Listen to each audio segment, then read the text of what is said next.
جانشین حضور سرکار ریاض ملت عمدۃ الخطبہ خطیب بے مثال حضرت علامہ مولانا تنویر بلال صاحب قبلہ، میرے بھائی برادر گرامی مرتبت بیکر اخلاص و وفا گدائے تاج الشریعہ حضرت جناب صوفی لال محمد صاحب، جملہ حاضرین اہل سنت والجماعت، السلام علیکم ورحمۃ اللہ وبرکاتہ۔ وعلیکم السلام ورحمۃ اللہ وبرکاتہ۔ میرے پاس اتنا وقت نہیں ہے کہ میں کوئی تفصیلی گفتگو آپ لوگوں سے کروں، بس اس تعزیتی اجلاس میں ان بھائی کے غم میں ان کے ساتھ شرکت کی غرض سے حاضر آیا ہوں جن کا بھائی، جن کا بیٹا آج اس دنیا میں نہیں ہے۔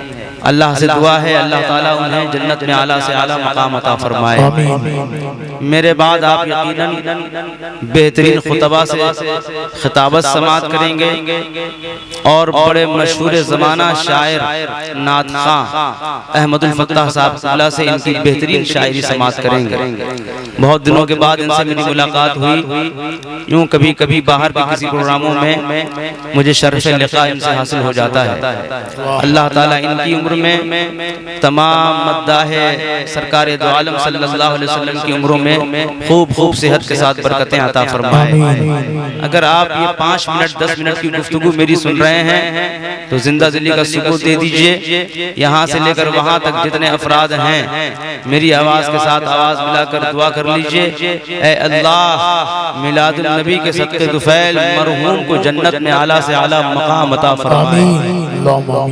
موت کیا ہوتی ہے، موت کی حقیقت کیا ہے، 2-3 جملوں میں سے سمجھنے کی آپ کوشش کریں۔ موت سختی کا نام ہے، موت تکلیف کا نام ہے، موت مٹ جانے کا نام ہے، موت مر جانے کا نام ہے۔ موت جب آتی ہے آنسو اور غم لے کر آتی ہے، لیکن جانتے ہیں اسلام کے آنے کے بعد، سرکار دو عالم صلی اللہ علیہ وسلم کے مبعوث فرمانے کے بعد ہم نے موت کو ایک الگ شکل میں دیکھا ہے، موت کو ایک الگ نظریے کے سائے میں ڈھلتے ہوئے دیکھا ہے۔ موت جو پہلے بھی تھی، موت جو اب بھی ہے، دونوں کے فرق کو سمجھنے کی آپ کوشش کریں۔ خاص طور پر جتنے سنی مسلمان ہیں آپ لوگوں سے گزارش کرنا چاہوں گا، کسی کی تعزیت میں غم میں شریک ہونا یہ بزرگوں کی سنت ہے، صحابہ کی سنت ہے، آپ کے نبی کی سنت ہے۔ آپ ان کے غم میں شریک ہیں، ان کے لیے دعا کیجئے۔ حافظ وسیم صاحب کو اللہ تعالیٰ خوب صبر عطا فرمائے اور انہیں جو اب دنیا میں نہیں رہے انہیں سرکار دو عالم صلی اللہ علیہ وسلم کی زیارت اور شفاعت نصیب فرمائے۔ موت پہلے تھی سرکار دو عالم صلی اللہ علیہ وسلم سے پہلے، موت سے انسان ڈرتا ہے، یہ لوگوں کا خیال ہے۔ لوگ کہتے ہیں موت جب آتی ہے تو اس نظریے کے ساتھ آتی ہے کہ تم اب مٹ جانے والے ہو، لیکن ہم نے تاریخ میں یہ پڑھا ہے کہ موت جب موت تھی انسانوں کے درمیان، تب انسان نمرود بن کر خدائی کا دعویٰ کر رہا تھا۔ موت جب تھی تو انسان فرعون بن کر خدا سے لڑنے کا دعویٰ کر رہا تھا۔ موت جب تھی تو انسان جنت بنا رہا تھا مصنوعی۔ موت جب تھی تو انسان کو ہم نے تکبر کرتے ہوئے دیکھا، دوسرے انسانوں کو سجدہ خود کے سامنے کرواتے ہوئے دیکھا۔ موت تھی، اس کے باوجود ہم نے انسان کو گناہ کرتے ہوئے دیکھا، خدا کی نافرمانی کرتے ہوئے دیکھا۔ موت تھی تب بھی ہم نے دیکھا انسانوں کو خدا کا مقابلہ کرتے ہوئے۔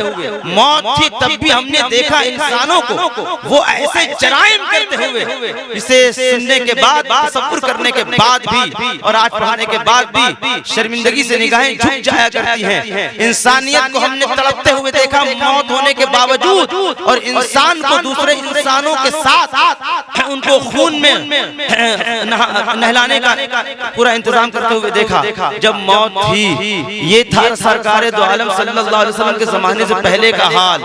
موت بھی جس انسان کو نہیں بدل پائی ہم نے مصطفیٰ کی بارگاہ میں اسی انسان کو بدلتے ہوئے دیکھا ہے۔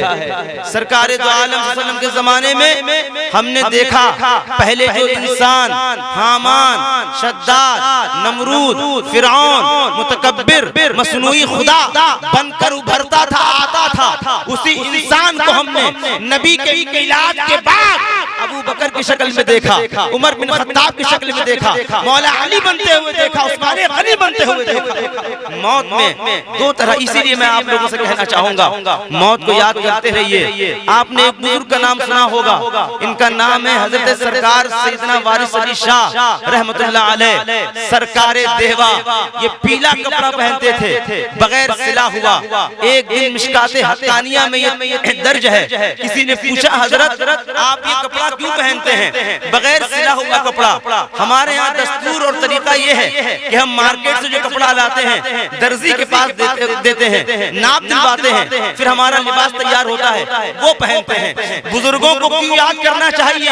اس عظیم الشان واقعہ سمجھ لیجئے۔ موت کو کیوں یاد کرنا چاہیے؟ اسے بھی سمجھ لیجئے۔ موت جب آپ کو یاد آئے گی تو آپ کو کس طرح کے نظریات اور تصورات مبتلا کرے گی، اس واقعے سے سن لیجئے۔ لیکن سننے سے پہلے پورا مجمع یہاں سے لے کر وہاں تک میری آواز کے ساتھ آواز ملائے، زندہ دلی کا ثبوت دے دے، دعا کر لے۔ اے اللہ ہم سب کی دعائیں فلسطین، سوڈان، بھارت، بریلی کے تمام مظلوم مسلمانوں کے حق میں قبول و مقبول فرما۔ موت کے بارے میں سرکار سیدنا وارث علی شاہ رحمت اللہ علیہ سے کسی نے پوچھا حضرت یہ کپڑا کیوں پہنتے ہیں آپ؟ اس سے تو سلا ہوا نہیں ہوتا۔ آپ نے کہا تم لوگ لباس پہنتے ہوگے، میں لباس نہیں پہنتا۔ کہا کیوں؟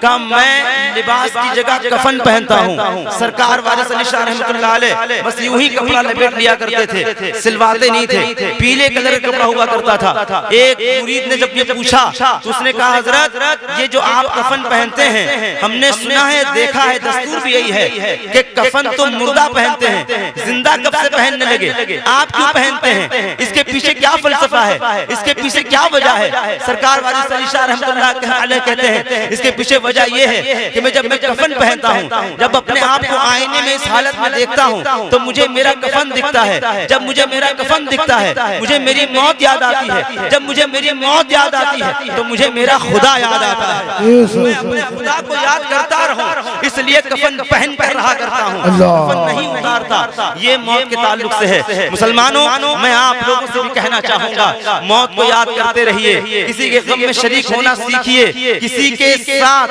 اس کا مداوا بننے کی کوشش کیجئے، کسی کے غم کو ہلکا کرنے کی کوشش کیجئے۔ تمام لوگوں سے کہنا چاہوں گا گناہوں سے دور ہو جائیے، سنت رسول سے قریب ہو جائیے، نبی کی یادوں سے قریب ہو جائیے۔ موت ان کے لیے بڑی سخت ہے جن کا تعلق زندگی میں سنت نبی سے نہیں، ان کے لیے بہت تکلیف دہ ہے جن کا تعلق نبی کی یادوں سے نہیں۔ موت ان کے لیے سخت نہیں، سختی کی باعث سختی نہیں، موت ان کے لیے تکلیف دہ نہیں۔ حضرت بلال کی بیوی نے پوچھا تھا بلال ہائے مصیبت، بڑی پریشانی ہے، بیمار ہو، آخری وقت ہے، لگتا ہے انتقال کر جاؤ گے، میں کیا کروں گی؟ میں روؤں یا ماتم کروں؟ حضرت بلال نے کہا تھا میری بیوی، میری اہلیہ، شریک حیات، یہ وقت رونے کا نہیں ہے۔ کہا بلال کیسے بات کرتے ہو، موت کا وقت کہتے ہو رونے کا نہیں ہے، کیوں رونے کا نہیں ہے؟ حضرت بلال نے کہا تھا اس لیے رونے کا نہیں ہے، موت پچھلے زمانے والوں کے لیے سختی تھی جن کا تعلق ان کے نبی سے نہیں تھا۔